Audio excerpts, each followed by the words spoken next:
Muy buenos días en México y tardes o noches para los que se encuentran conectados desde otros países. Yo soy el doctor Diego Pineda Martínez, presidente de la Sociedad Mexicana de Anatomía, y les doy la más cordial bienvenida a este webinar organizado por la editorial Elsevier y la Sociedad Mexicana de Anatomía. Este webinar contará con certificado de participación, por lo que les estará llegando al mismo correo electrónico desde el que se registraron.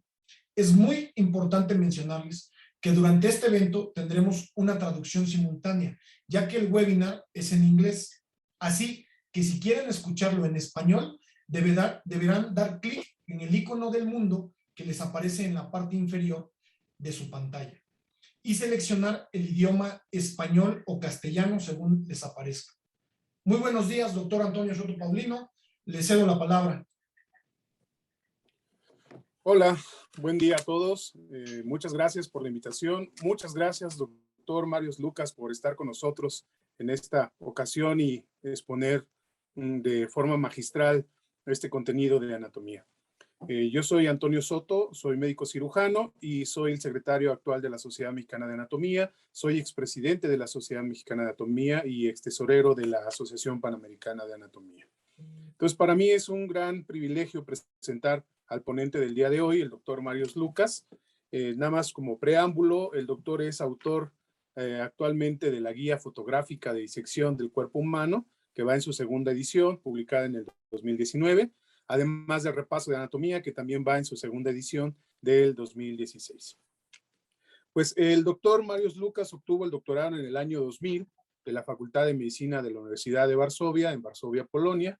El doctor Marius Lucas obtuvo el doctorado en patología en el 2003 del Instituto de Reumatología en el Departamento de Patología de Varsovia y además de que tiene una beca postdoctoral en la Clínica Universitaria, en el Departamento de Medicina Interna en Alemania durante el 2001 y el 2003. Durante los años 2000 al 2007, el doctor Marius Lucas ocupó los cargos de conferencista e instructor de anatomía, histología y radiología en la Facultad de Medicina de Harvard, Departamento de Doctor Educación y Antonio Desarrollo. Soto, una disculpa por interrumpirlo. Lo que pasa es que no se escucha su audio. ¿Nada? Yo sí lo escucho bien. No sé los demás. Sí, también lo escucho. Perdón, una disculpa, doctor. Adelante. Sí, de nada. El doctor Lucas incorporó a la Facultad de Medicina del Departamento de Ciencias Anatómicas de la Universidad de St. George en el 2005 y actualmente es profesor asociado de anatomía. También es profesor adjunto de anatomía en el Departamento de Ciencias Anatómicas de la Facultad de Medicina Veterinaria. Su puesto anterior como profesor asociado de anatomía fue en el Departamento de Anatomía de la Universidad Americana del Caribe. El doctor Lucas ha recibido varios premios de investigación a lo largo de su carrera, incluido el mejor documento educativo del 2007, el premio Herbert de Staunfeld, la Asociación de Radiólogos Universitarios y el premio de la mejor actividad de investigación en el Congreso de Cardiología de Gdańsk, Polonia, en 1999. Los premios a la enseñanza recibidos incluyen el premio a la excelencia en tutoría de la Escuela de Medicina de Harvard en el 2007 y el orador principal, ceremonia de bata blanca en el 2005, en la Universidad América del Caribe. El doctor Lucas está actualmente como editor asociado de muchas revistas, entre las que destacan Neuroanatomy, Clinical Anatomic y European Journal of Anatomy. Actualmente tiene publicaciones de más de 800 artículos y cuenta con más de 13,000 citas. Para nosotros es un privilegio contar con él el día de hoy para exponer toda su sapiencia. Gracias, doctor. Doctor Marius Lucas, bienvenido. Es un placer para nosotros contar con su presencia. Aquí lo recibimos en México en el 2017 en Acapulco. Esperamos que se lo haya pasado muy bien y lo vimos recientemente en Madrid. Así que bienvenido, doctor. Le cedo la palabra para su conferencia magistral. Thank you very much, my friends. Muchas gracias, queridos amigos. Buenos días. Estoy en Granada, en el Caribe.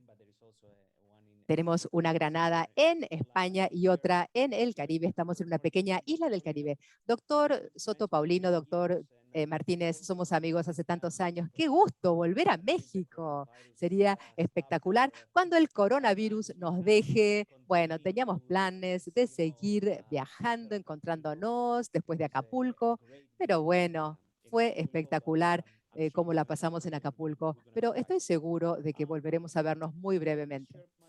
Bueno, quiero compartir mi pantalla para que todos puedan ver mi presentación, si les parece.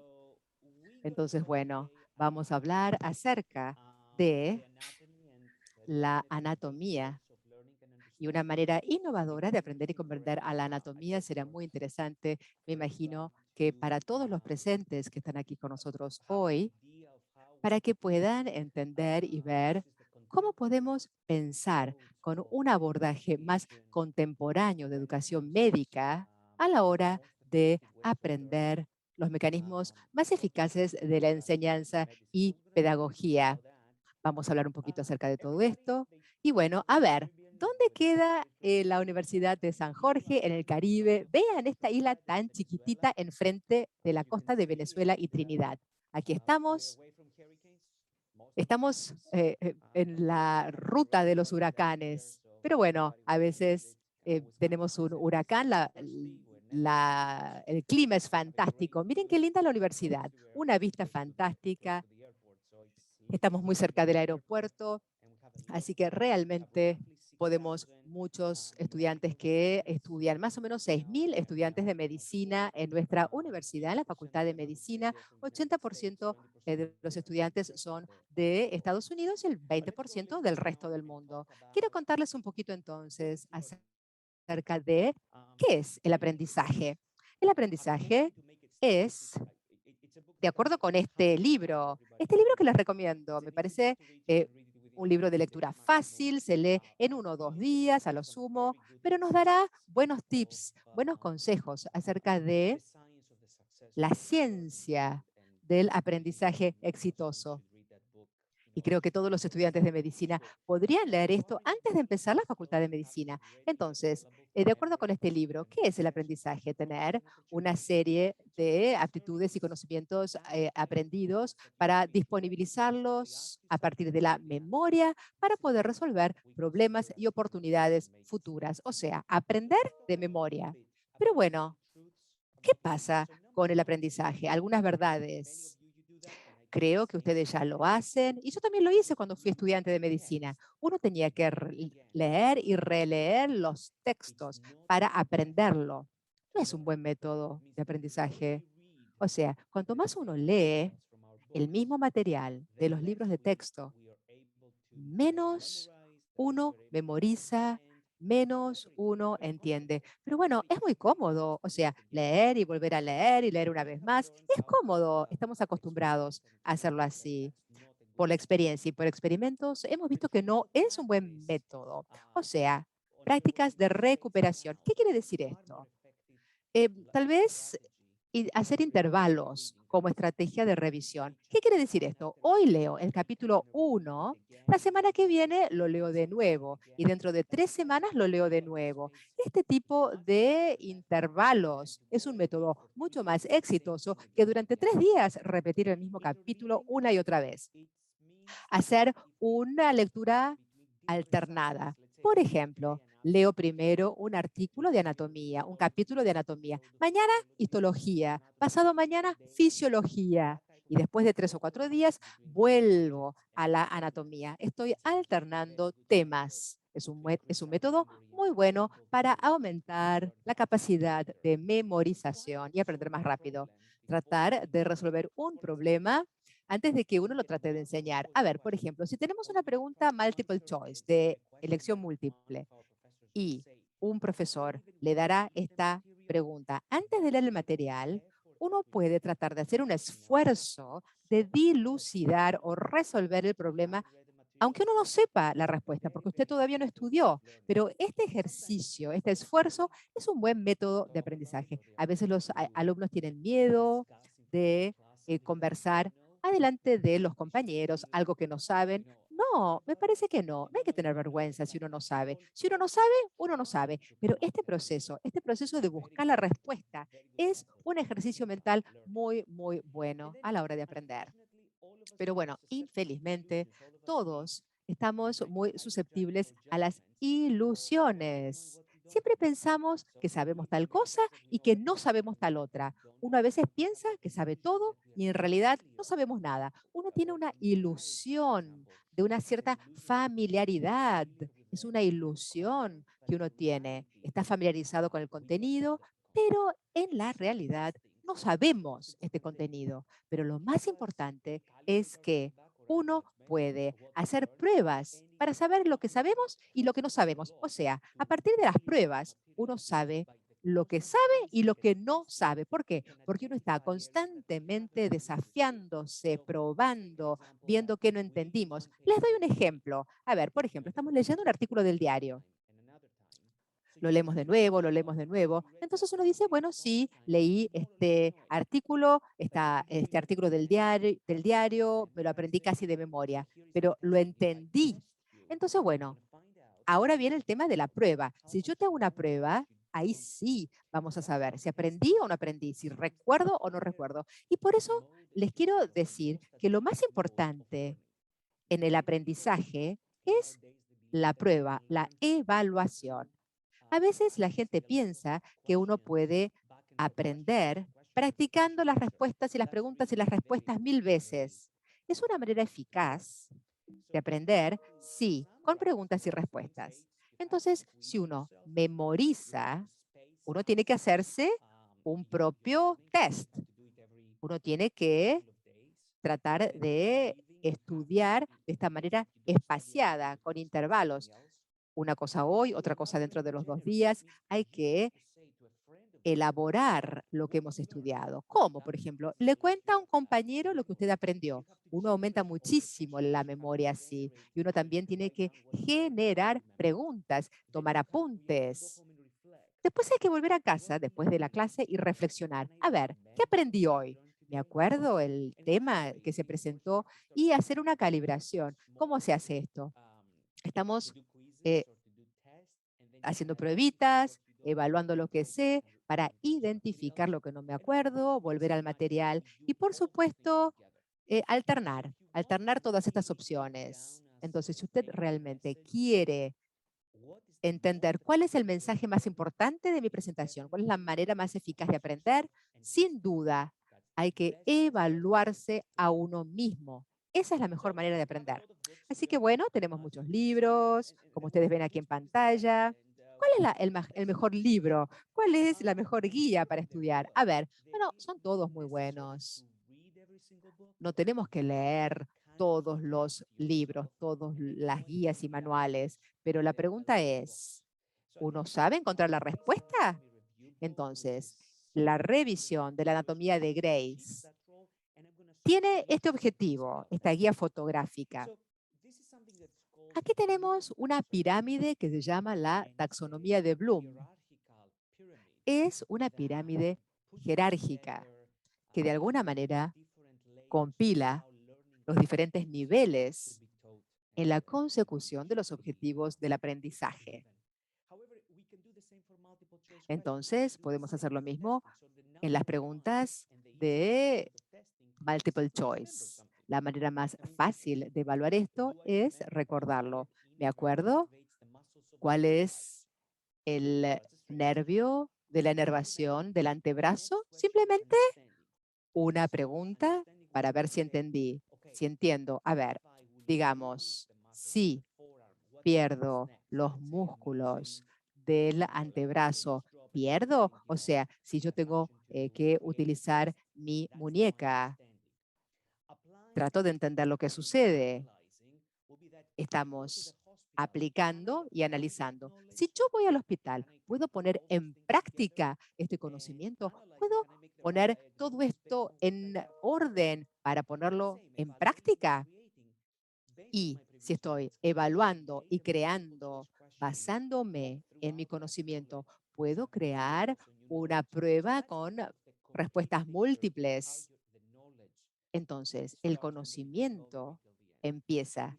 desde el inicio del proceso al final del proceso, desde la creación hasta la memoria, recordar. Si utilizamos esta taxonomía de Bloom y lo ponemos en práctica en una prueba o en un multiple choice, empezamos así, desde el primer nivel. Me acuerdo de los hechos, entiendo ciertos hechos, puedo poner en práctica lo que he aprendido en el hospital con mis pacientes y así sucesivamente.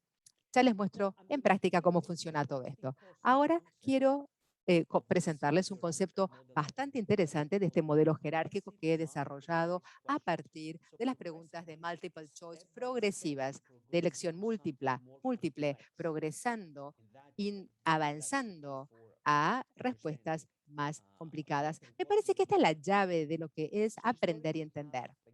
Históricamente, las pruebas, los exámenes se basan en preguntas de respuestas múltiples. Este tipo de prueba se creó hace 20 años. Dice, ¿cuál es el músculo del antebrazo? El tríceps. Bárbaro, perfecto. Está entre las opciones. Pero ahora, en los últimos 10 o 15 años, hubo un cambio muy significativo en este tipo de preguntas de respuesta múltiple, tratando de que sean más complejas, con viñetas clínicas, con una historia clínica. Y a partir de la historia clínica, tenemos las respuestas que identifican señales, síntomas, pistas. Las respuestas son un poco más complicadas. No estamos simplemente pidiendo que el estudiante recuerde, memorice. No, no, no. Tenemos que pasar al nivel siguiente de comprensión. El abordaje actualmente es este. Se desarrolló un sistema que les voy a mostrar y está en la anatomía de Gray, en la revisión. Estamos hablando de un tema, el mismo tema, pero de forma progresiva se avanza en la complejidad o dificultad. Lo hacemos así ahora. ¿Para qué? Para tener un entendimiento más profundo del material. Tendremos más ejemplos, lo vamos a hacer juntos y vamos a hablar acerca de este nuevo sistema. Entonces, las preguntas ahora de elección múltiple son progresivas de forma horizontal y vertical. ¿Qué quiere decir? Uno puede, por ejemplo, en una disciplina, anatomía, o van de anatomía a fisiología, a patología, a farmacología. Les daré algunos ejemplos, pero me parece espectacular porque usted no solo aprende anatomía, sino que también aprendemos fisiología. Uno puede tomar un tema, infarto del miocardio, por ejemplo, y fácilmente uno puede entender los diferentes aspectos involucrados. ¿Qué tenemos que aprender a la hora de hablar acerca del infarto del miocardio? Entonces, perfecto. Lo veremos en un instante. Aquí tenemos este diagrama de la anatomía a la fisiología, de la fisiología a la anatomía. Y también tenemos otra definición que quiero compartir con ustedes, que tiene que ver con las preguntas de elección múltiple de primer, segundo, tercero y cuarto orden. La de primer orden son las preguntas que simplemente exigen que usted memorice. ¿Me acuerdo? Sí, me acuerdo. Segundo orden, ahí hay que establecer una relación entre lo que recuerdo de memoria y paso a otro nivel de comprensión. En el tercer nivel voy a otro nivel, un tercer nivel. Ahora se los muestro en un ejemplo práctico para que entiendan mejor a lo que me refiero. Entonces, empecemos. Una preguntita. Un hombre de 25 años que llega a la guardia porque se cayó en un camino resbaladizo y se lastimó los miembros superiores derechos. Se le hace un chequeo y tiene abrasiones en el músculo del tríceps. ¿Cuál de los nervios a continuación enerva el músculo del tríceps? Es una pregunta muy directa. ¿Se sabe o no se sabe? ¿Se sabe? Perfecto. ¿No se sabe? Bueno, no se sabe. Pasemos a otra pregunta. Lo mismo, este señor, este chico de 25 años llega a la guardia porque se resbaló en la calle que estaba resbaladiza. Y bueno, ¿qué pasó? Acá tenemos otro nivel. Una radiografía muestra una fractura del húmero. ¿Cuál de los siguientes nervios tal vez sea lesionado? Es de primer orden, es recordar de memoria, es el radial, que se puede haber lesionado en la curvatura del húmero. Entonces, en este caso, hay una fractura. Entonces vemos que la respuesta es simplemente una respuesta que exige que uno recuerde de memoria. Pero ahora seguimos avanzando. ¿Qué ha cambiado? La redacción. ¿Ven? Vamos de aquí, pasamos del nervio al músculo. Entonces ahora tengo que hacer una correlación entre los conocimientos. Si se fractura el húmero y si tenemos afectado el músculo radial, ¿cuál es el músculo que se va a paralizar? O sea, estamos razonando, obviamente, el tríceps. Estamos hablando de un segundo nivel, un segundo nivel de razonamiento. La tercera pregunta, lo mismo, el mismo joven de 25 años con la fractura del húmero. ¿Y cuál de los siguientes aspectos estarán presentes en el chequeo físico? ¿Cómo se nos presenta el paciente? Obviamente uno sabe que si se pierde el nervio radial del húmero medio, uno sabe que los músculos del antebrazo estarán afectados.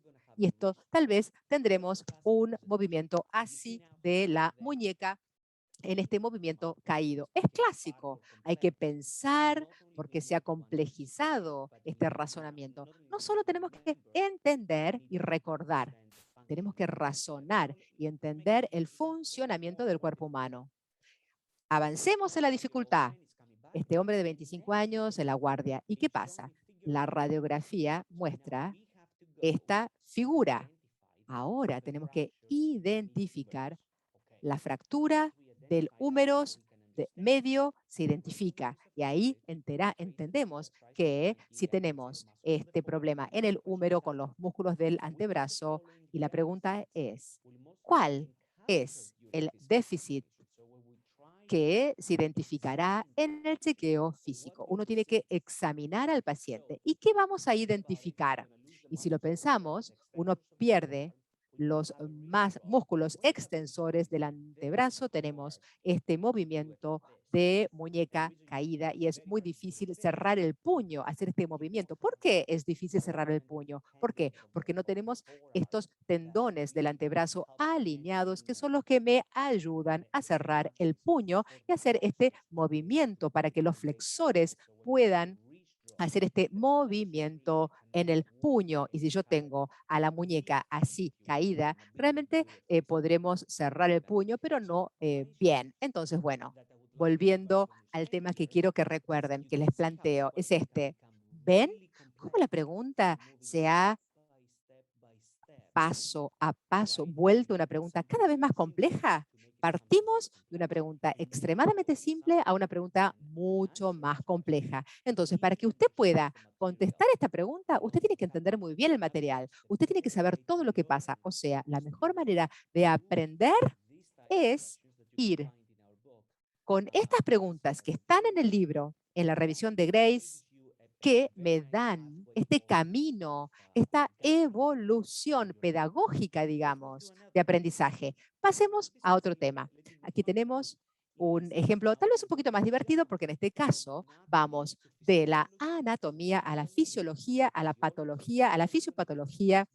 Así que bueno, vamos de acá para allá en los diferentes temas. Esto es fantástico si empezamos con anatomía, pero también no importa si es más adelante, si queremos recordar posteriormente, si ya no estamos en el primer año, si estamos en el segundo, si estudiamos patología, fisiopatología, o inclusive ya estamos en una residencia en el hospital y queremos recordar. Un hombre de 65 llega a la guardia traído por su mujer, porque tiene un dolor en el pecho intermitente. La última hora dice que es un dolor retroesternal que está irradiando desde la parte izquierda de su cuello y del hombro bajando a el brazo derecho. No tiene antecedentes de ningún tipo de cardiopatía. La temperatura es 37 grados, el pulso es 120 y la presión arterial es 130/80. Un poquito borderline, diría, el límite. Y el electrocardiograma muestra un infarto de miocardio que afecta la pared ventricular izquierda anterolateral. Aquí vemos que la radiografía torácica tiene hallazgos normales. ¿Cuál de las siguientes arterias estará involucrada en el área del infarto? ¿Cuál arteria es la que me irriga la pared anterolateral izquierda, que sería la A? Muy fácil, muy simple, pero bueno, es lo mismo, ¿ven? Estamos con el mismo ejemplo. Este hombre de 65 años de edad. Y aquí vemos, obviamente, el infarto de miocardio, todo igual, no cambia nada en la radiografía normal. La angiografía coronaria muestra que hay un bloqueo del 80% de la arteria que llega a el tercio posterior del corazón. Entonces, ¿cuál es la arteria ocluida? La E, la interventricular posterior. Bastante fácil, bastante directo. Pasemos a la tercera. Lo mismo, el mismo hombre, pero ahora vemos que hay un bloqueo total de la arteria interventricular anterior y vemos que está cerca del origen de la arteria coronaria izquierda. Vemos entonces que si tenemos un bypass coronario, ¿cuál de las venas se encuentra en mayor riesgo? O sea, ¿cuál vena está cerca? ¿Cuál es la vena cerca? Y ahora no solamente tenemos que saber qué es lo que pasa con la arteria coronaria, sino lo que pasa en el área cercana. Es una pregunta mucho más difícil de segundo orden, que me pregunta acerca de las coronarias y ahora, en este caso, vemos que el cateterismo cardíaco tiene una oclusión significativa de la arteria coronaria derecha distal del seno derecho de la válvula aórtica con un patrón coronario dominante derecho. Entonces, ¿qué arteria tendrá un flujo sanguíneo normal? O sea, piensen ustedes, no solamente tenemos que recordar, tenemos que razonar, entender, analizar para poder saber cuál es la respuesta. La respuesta A. Y bueno, qué divertido. Sigamos adelante. Entonces, bueno, tenemos este mismo hombre de 65 años que tiene el infarto ahora en el aspecto posterior del ventrículo izquierdo, del músculo papilar izquierdo posterior, que se ve afectado. La angiografía muestra una circulación coronaria dominante izquierda. ¿Cuál es la arteria que más probablemente estará bloqueada? Estamos hablando de la parte posterior de la arteria ventricular que irriga la parte posterior del ventrículo izquierdo. Y como estamos hablando de la circulación dominante izquierda, es la circunfleja. Entonces, ¿ven? Tenemos un segundo nivel de complicación. No es una respuesta directa, no es tan fácil. Bueno, acá es más interesante todavía. Vean, tenemos esta pregunta del tercer orden. Entonces, el electro muestra infarto del miocardio. Cuando se estabiliza el paciente, la angiografía se lleva a cabo y vemos que tenemos un bloqueo de una de las coronarias. Y bueno, aquí vemos la angiografía y podemos identificar las áreas del infarto. Ahora sí, tenemos que identificar la parte de la angiografía que está ocluida. Cuando se identifica esto, pensemos, bueno, perfecto, la coronaria, ¿qué parte de la pared? ¿Qué parte de la pared? A ver, irriga. O sea, ¿qué pasa? Estamos hablando de la pared libre anterolateral ventricular izquierda. Vean aquí identificamos la oclusión. Tendría que haber puesto una flechita, pero bueno, estamos aquí en este tercer nivel. No solamente tenemos que aprender de memoria, tenemos que entender para poder contestar. La misma pregunta de anatomía. Ahora pasemos a la fisiología. Hagamos una pregunta. Estamos hablando de la anatomía, pero la pregunta tiene que ver con la fisiología, el mismo paciente. El electrocardiograma tenemos una elevación del segmento ST en la derivación B7B9. ¿cuál de las partes del miocardio se ve afectada? Entonces, pensemos en esto. Derivación B7, B9, fisiología. El tabique posterior ventricular es la parte posterior del primer tercio posterior, es la respuesta correcta. ¿Por qué? Porque estamos hablando de una pregunta de fisiología. Ahora, una vueltita más. Veamos cómo la anatomía se vincula a las demás materias, a las demás disciplinas. Pero vean, ahora estamos pensando más como un médico, razonando. La misma pregunta, electro, el segmento.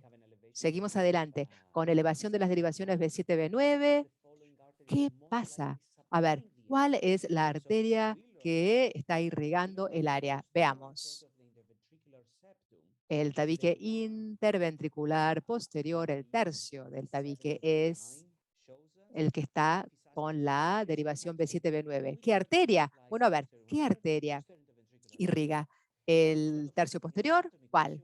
La posterior interventricular. Estamos combinando a la anatomía con la fisiología. Ahora vean, con estas preguntas multiple choice aprendemos un montón de cosas nuevas, aunque no hayamos leído el libro, aunque usted no sepa nada. Uno puede ir gradualmente viendo cosas muy interesantes. Y bueno, podemos inclusive pasar a otro nivel de dificultad. Estamos viendo las derivaciones B7, B9. ¿Y qué pasa con las demás? Con la 1, con 2, B3, B4. ¿Qué pasa? A ver, alguien ahora a partir de esta pregunta puede pensar, bueno, a ver, si no hubiéramos tenido aquí esta elevación en el B7, B9, y si fuese de B1, B4, ¿será una arteria diferente? ¿Y cuál es la arteria? Y si esta es la pregunta, ¿qué pasa si fuese B1, B4? ¿Cuál es la arteria afectada? ¿Sería una coronaria diferente? Entonces, inmediatamente, si uno tiene diferentes preguntas, multiple choice, uno puede razonar de esta manera. Y esto me guía, me lleva a la evolución del estudio. Estamos hablando acerca de estas preguntas que uno puede ir evolucionando. Usted puede hacer preguntas sobre electrocardiograma, fisiología, anatomía. Todo se vincula. Ven, es muy didáctico para los estudiantes y para nosotros, los docentes, que estamos tratando de enseñar, impartir este conocimiento. Bueno, sigamos con esta pregunta, tercer nivel de dificultad. ¿Cuál de las siguientes arterias está irrigando el área afectada? Tenemos que ver el electro y ver cuáles han sido los cambios en el electro. ¿Ven? Aquí vemos B1, B2, B3, las derivaciones. Ven esta elevación ST. Vemos las derivaciones afectadas. Vean el infarto isquémico, vemos la pared anterior del ventrículo izquierdo está afectada y la coronaria que irriga esta región obviamente es la anterior coronaria y vemos que esta pregunta es mucho más difícil. Tiene fisiología, tiene anatomía, las cosas se están complicando. Pasemos a una pregunta que une anatomía, fisiología, fisiopatología y fisiología. Todo junto. Muy difícil esta pregunta. De nuevo, este hombre, 65 años, llega a la guardia con síntomas que ya vimos antes. El electro muestra un infarto agudo de miocardio con compromiso de la pared inferior. Varios días después de este infarto agudo de miocardio, desarrolla una falta de aire y edema pulmonar y vuelve al hospital. El ecodoppler muestra regurgitado mitral agudo. ¿Cuál de las siguientes complicaciones del infarto de miocardio probablemente estará presente en este cuadro? Y bueno, aquí aprendemos más acerca de patología, fisiopatología y ruptura del músculo papilar posteromedial. Esta sería una de las complicaciones, la ruptura del músculo, que sí puede estar presente cuando tenemos un infarto agudo de miocardio. Obviamente, si tenemos el ventrículo izquierdo con una ruptura del músculo, no puede bombear el ventrículo, no puede bombear la sangre. Sabemos que esta situación es muy crítica, entonces la fracción de eyección cae. Una vez que la fracción de eyección cae, esto quiere decir que la sangre que llega está realmente sin este flujo normal de los pulmones al corazón y como resultado vemos que todo lo que sucede en la circulación sanguínea, se empieza a ver una presión lateral en las paredes que sale del pulmón. Por eso tenemos edema y por eso tenemos la falta de aire, la dificultad de respirar. Y esto explica el regurgitado agudo que este paciente tiene porque la válvula mitral no funciona. No funciona y aparte tenemos la ruptura del músculo posteromedial papilar. Entonces tenemos este problema de la fisiología, la patología, la fisiopatología, todo está en relación. Seguimos adelante. Miren, este mismo paciente, como ven aquí, este paciente tiene el electro. Aquí tenemos los resultados. Bueno, entonces, este paciente, ¿qué es lo que pasa? El resultado muestra que tenemos infarto de miocardio, ya lo sabemos. Se ve muy, muy bien en estas derivaciones. 2, 3, B2. ¿Lo ven? Muy, muy. Vemos las depresiones y las elevaciones, está todo muy bien. Después de algunos días, de vuelta, tiene edema pulmonar, falta de aire, el regurgitado mitral agudo. ¿Cuál de las siguientes complicaciones del infarto de miocardio estarán presentes? Puede ser entonces la A, la ruptura de los músculos papilares. Entonces cada vez es más complicado, cada vez es más complejo y cada vez el alumno tiene que razonar. Este es un ejemplo de cómo a partir de este tipo de preguntas, un minutito, a ver, dejo de compartir. Perfecto. Aquí tenemos el ejemplo de cómo podemos entonces avanzar. O sea, lo que yo le digo, uno puede escoger cualquier tema, hidrocefalia, edema pulmonar, asma, y anatomía, histología, fisiología, patología, farmacología, todo en la misma pregunta, planteando una pregunta con diferentes niveles de dificultad. Mi experiencia, nuestra experiencia, no solamente con nuestros estudiantes, sino también por la bibliografía disponible.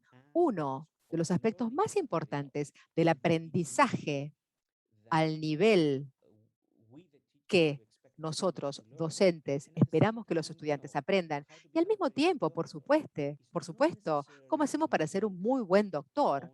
No es necesariamente memorizar el material de los libros o de las diferentes fuentes, sino lo más importante para mí es permanentemente estar verificando mi conocimiento. ¿Cómo? Con estas preguntas de respuestas múltiples todos los días. O sea, si van al gimnasio, ustedes hacen gimnasia. Si usted hace gimnasia una vez por semana, uno siempre tendrá dolor muscular, pero si uno empieza a hacer gimnasia todos los días, uno rápidamente mejora su estado físico. Bueno, exactamente lo mismo con estas preguntas de respuestas múltiples.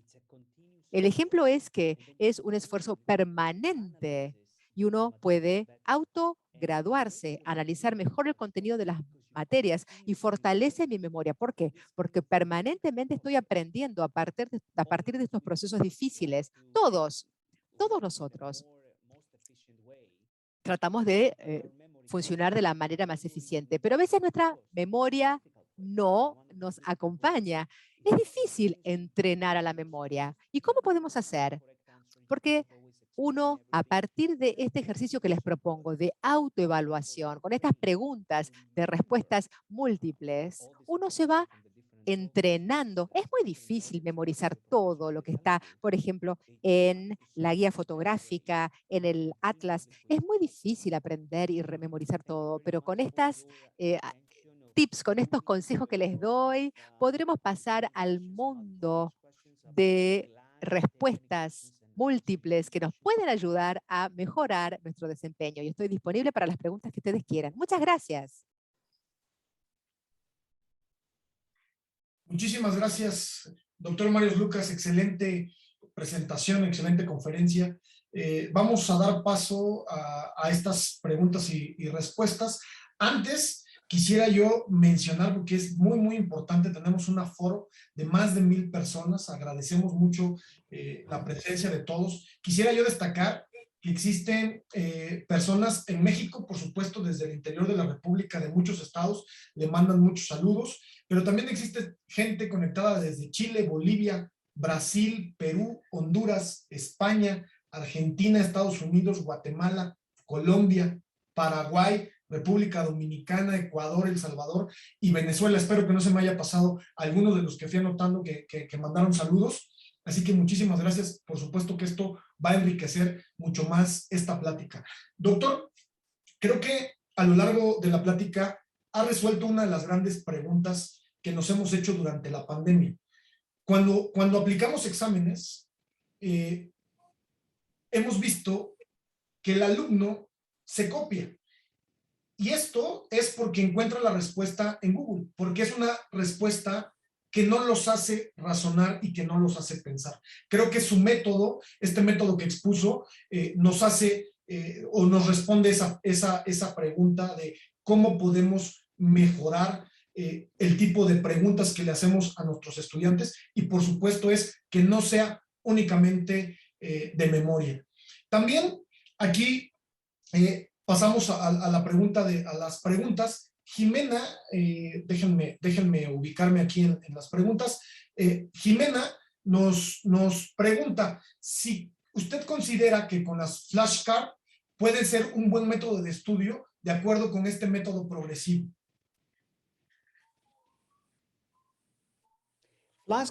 Sí, las flashcards son excelentes, son un método excelente para que uno, por ejemplo, usted se esté graduando permanentemente y sepa que por lo menos el primer nivel de memorización se logra.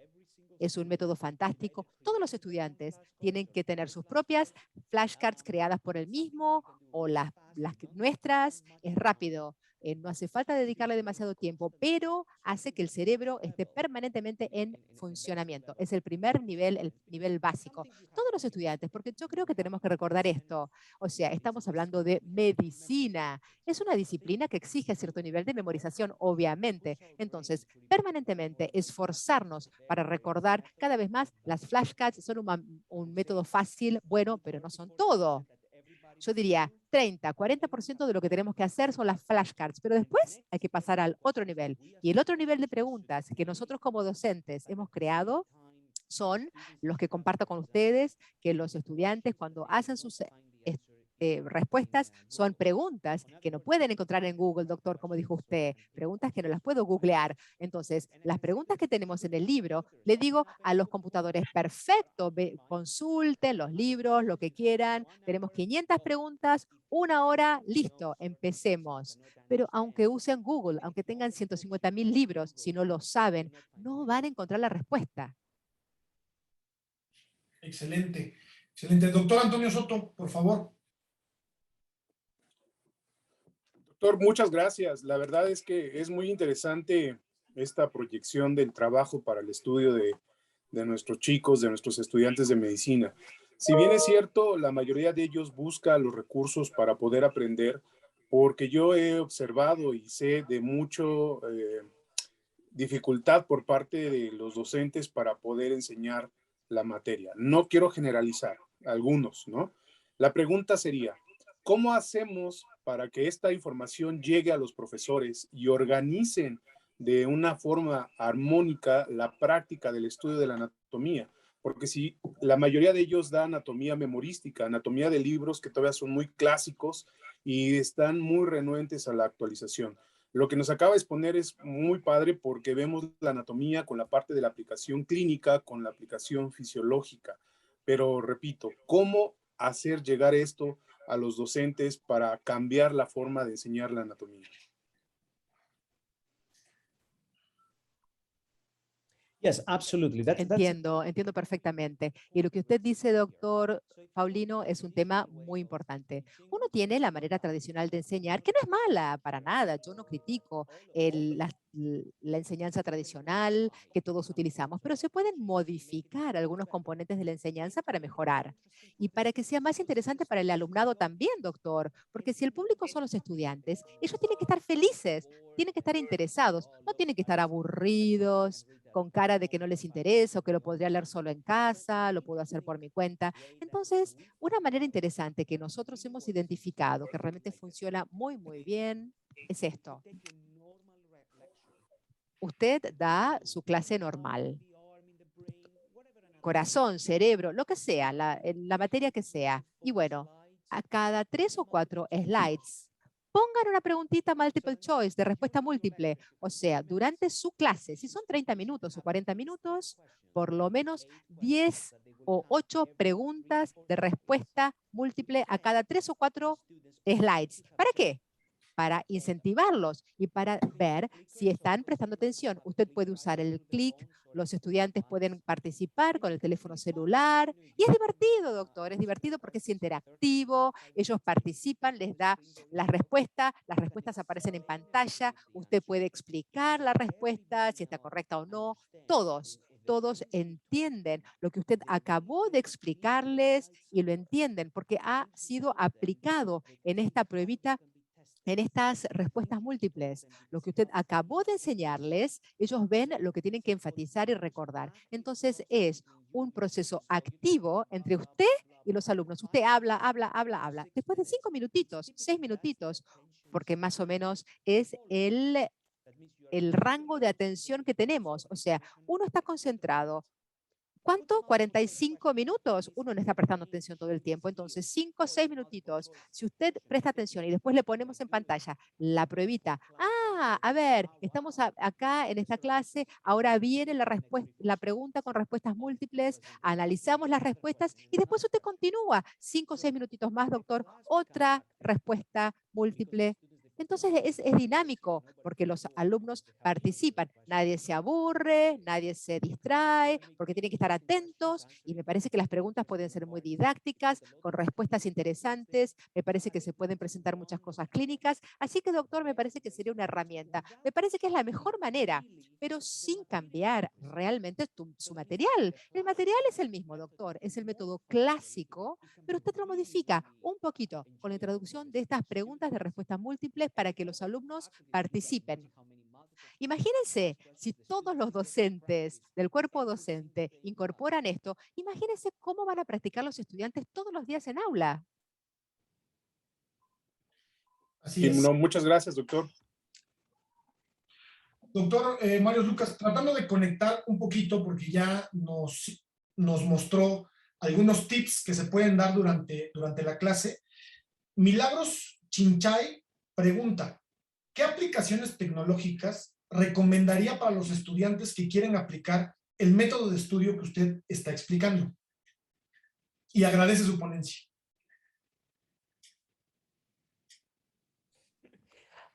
A ver, algunas cositas que quiero compartir. No tenemos una plataforma disponible donde el estudiante puede ingresar. Y ni siquiera en mi libro. Yo tengo muchos ejemplos. Para cada capítulo presento una serie de preguntas de respuesta múltiple progresivas. Pero no tenemos ningún tipo de aplicación o plataforma tecnológica a la que se puede acceder. Usted puede hacer estas preguntas y responderlas en orden. Y tal vez en el futuro, cuando se escriba un libro, se podrá hacer de forma progresiva. En vez de tener información aleatoria diseminada por todo el libro, espero que en el futuro se puedan hacer este tipo de progresiones. Pero yo no creo que haya ninguna plataforma o aplicación disponible para los estudiantes, doctor. Muchas gracias, doctor. Adelante, doctor Soto.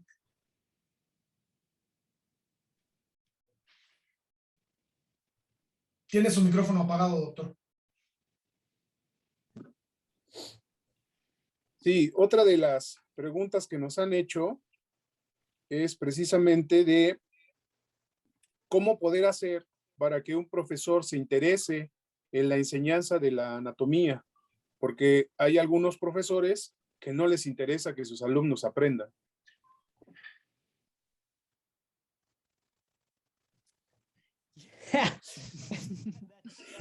Bueno, a ver. Qué pregunta difícil, doctor Soto. Bueno, estamos en una facultad de medicina. Yo doy por sentado que todos los docentes, que todos los profesores les encanta enseñar, si no, no estarían acá.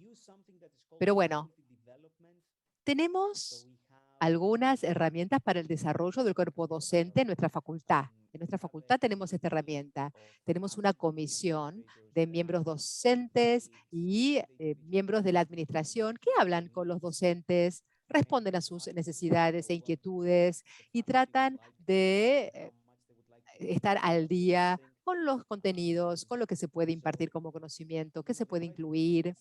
Se trata de incentivar a los docentes a la hora de preparar sus clases para que ellos tengan un resultado mejor. Otro tema que se toma muy en serio en la facultad, en la renovación de los contratos de los docentes de la facultad, es la evaluación del alumnado. O sea, doctor, nosotros le damos mucha importancia a la evaluación del estudiante. Si a los estudiantes les gusta cómo el docente enseña, si al alumno no le gusta cómo el profesor enseña o los comentarios del profesor en clase, nosotros conversamos con el docente para ver cuál es la situación o tal vez le explicamos que podría cambiar tal o cual cosa. Y si esta persona realmente no mejora, eh, tratamos de realmente mejorar la situación. Pero bueno, en definitiva, tratamos de contratar docentes que sí les gusta enseñar la anatomía. No tengo una respuesta mágica.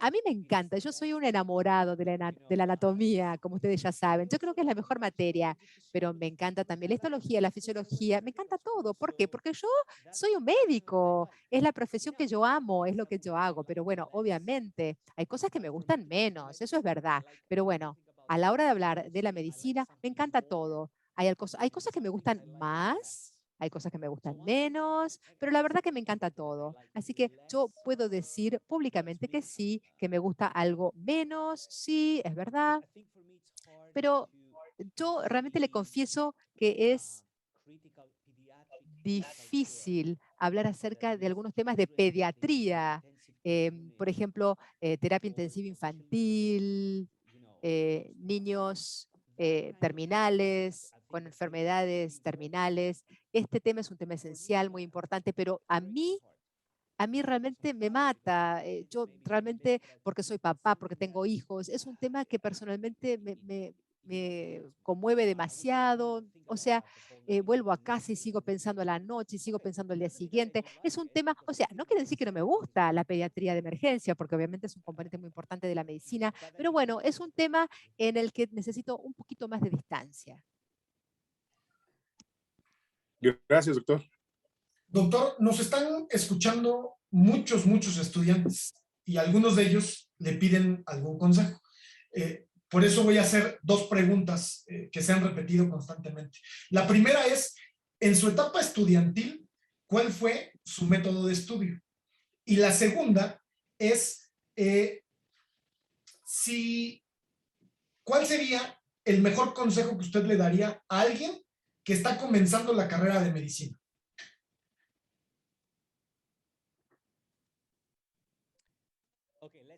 Bueno, empecemos con el primer consejo y después les cuento qué hice yo cuando era estudiante. A ver, ¿qué le diría al estudiante de primer año, al que recién está ingresando a la Facultad de Medicina? Bueno, sean optimistas. Están en medicina porque les encanta, no porque la mamá, el papá, el dinero, no, por nada de eso, porque les encanta. La medicina no es un trabajo, no es una profesión, es mucho más que eso.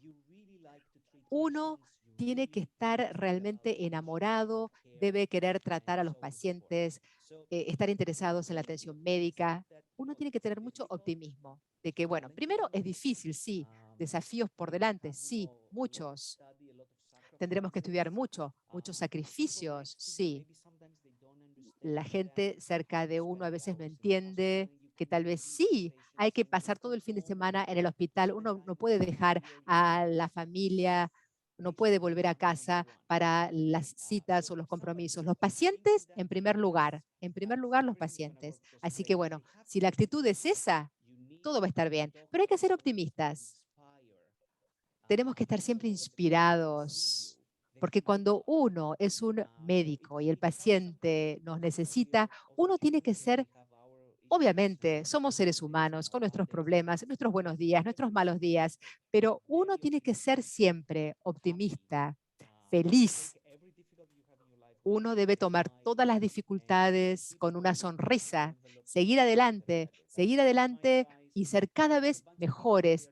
Si hay un montón de gente que se siente mal, es infeliz, no estén con esa gente, estén con los que están felices, con los que están yendo para adelante, porque uno tendrá un mejor desempeño como estudiante, como médico, en la vida, en el bienestar personal, en su bienestar personal, estando con gente alegre, feliz y estar con gente que comparte este sentimiento de felicidad es lo más importante. Mi primer consejo. Y el segundo consejo es este. Si están en dificultades, pidan ayuda.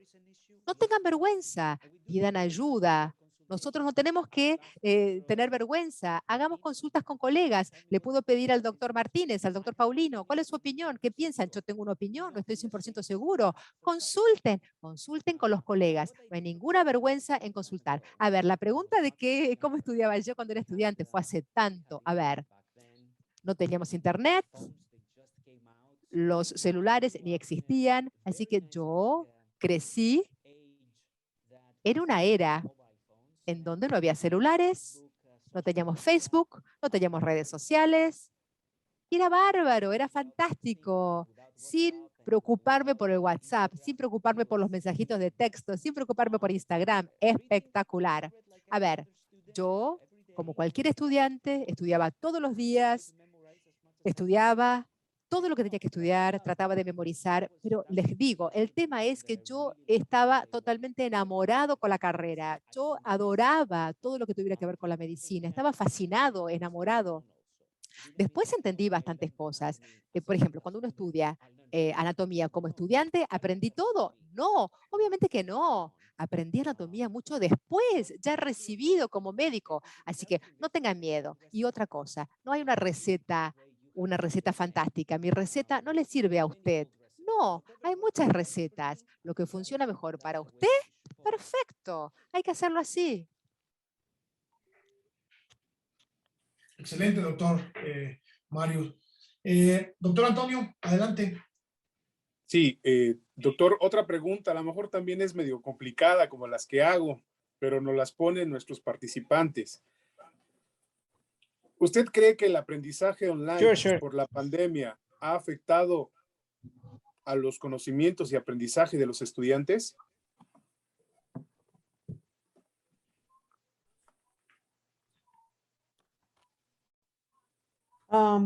It has definitely affected. Bueno, sin duda sí, ha afectado un cierto porcentaje del alumnado y un cierto porcentaje de todos nosotros, porque estamos aprendiendo a vivir, a convivir con el coronavirus. No ha sido fácil.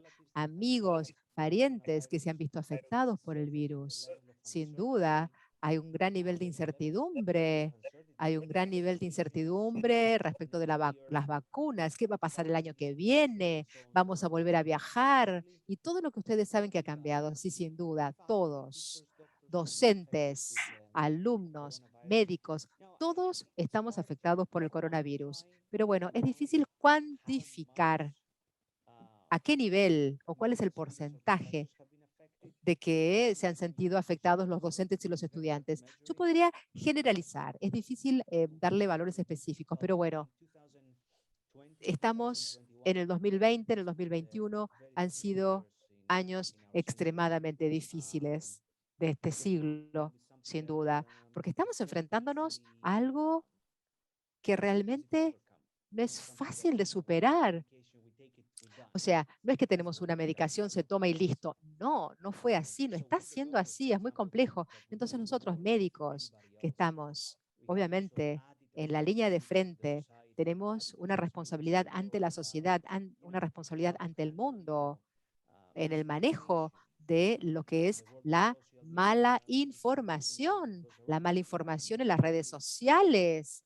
¿Cómo hacemos para enfrentar a la depresión? ¿Qué es lo que pasa con la cuarentena? La depresión en la cuarentena, porque la vida de la gente ha cambiado, el ser humano normal ha cambiado. Íbamos afuera, salíamos a la calle, nos encontrábamos con la gente, socializábamos y ahora no. Ahora estamos todo el tiempo con barbijos, con mascarillas, haciendo distanciamiento social en cuarentena. Sí, las cosas han cambiado mucho, todos nos vemos afectados. No puedo decirle cuánto, pero sí, nos afectó a todos. Muy bien, doctor. Gracias, doctor. casi llegando a los 60 minutos que iniciamos. Y para ir cerrando, le haría yo la última pregunta para poder cerrar este webinar. Nos pregunta el doctor Sergio Ordóñez, de aquí de México, ¿cómo podemos diferenciar entre el aprendizaje mejorado por la evaluación y solo enseñar para el examen, cuando esto puede amenazar la validez de futuros exámenes?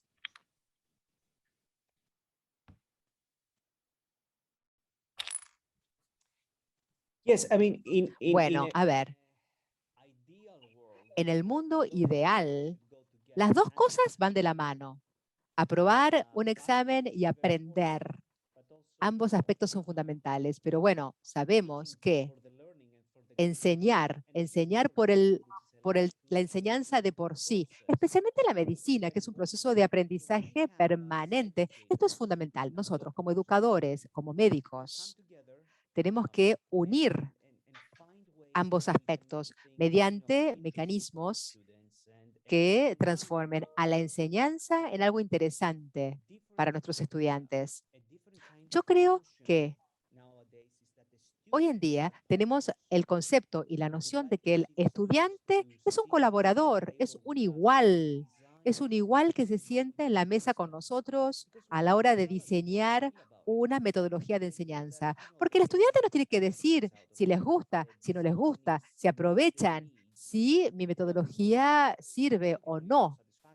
O sea, y no estoy hablando de satisfacción, estoy hablando de diferentes resultados del proceso pedagógico, pero me parece que hoy en día, en el siglo XXI, tenemos que contar con diferentes abordajes al margen de las maneras tradicionales de enseñar. Yo aprendí medicina de una manera que hoy, en el 2021, no sirve. Yo fui a la facultad hace más de 20 años. Yo fui estudiante de medicina hace un montón y las cosas cambiaron muchísimo. Las nuevas generaciones tienen nuevas necesidades y tenemos que responder a las necesidades de las nuevas generaciones. Es un proceso de evolución permanente. Y las pruebas, los exámenes, son totalmente diferentes los de hoy en día que los exámenes que tuve yo en la facultad. Todo va evolucionando, todo va mejorando, doctor. Y me parece que tenemos que estar siempre abiertos al debate que tiene que ver con el diseño de nuestros cursos, de nuestros contenidos. Me parece que es una relación bilateral. Cuando yo era estudiante, el profesor decía una cosa y era Dios. No se podía decir nada. Hoy en día no. Uno puede conversar con los estudiantes, preguntarle al estudiante, ¿cuál es tu opinión? O sea, no quiere decir que voy a hacer todo lo que quiere el estudiante, de ninguna manera. Obviamente el estudiante no nos va a venir a decir a nosotros lo que tenemos que hacer, pero sí un diálogo, colaboración, escuchar a nuestro público. Eso me parece importante. Pues muchísimas gracias, doctor Mario Lucas. Fue un placer escucharlo. Le agradezco mucho su ponencia. Agradecemos a la editorial Elsevier. Y bueno, pues respetando el tiempo de las demás personas, pues agradecemos la presencia y muchísimas gracias. Esperamos verlo pronto en México. absolutely, absolutely. Sin duda, espero que sí, que nos veamos. Y muchísimas gracias por la invitación. Para mí ha sido un gran gusto. Chao a todos en Latinoamérica. Espero vernos de verdad presencialmente dentro de muy poquito. Cuídense. Bye.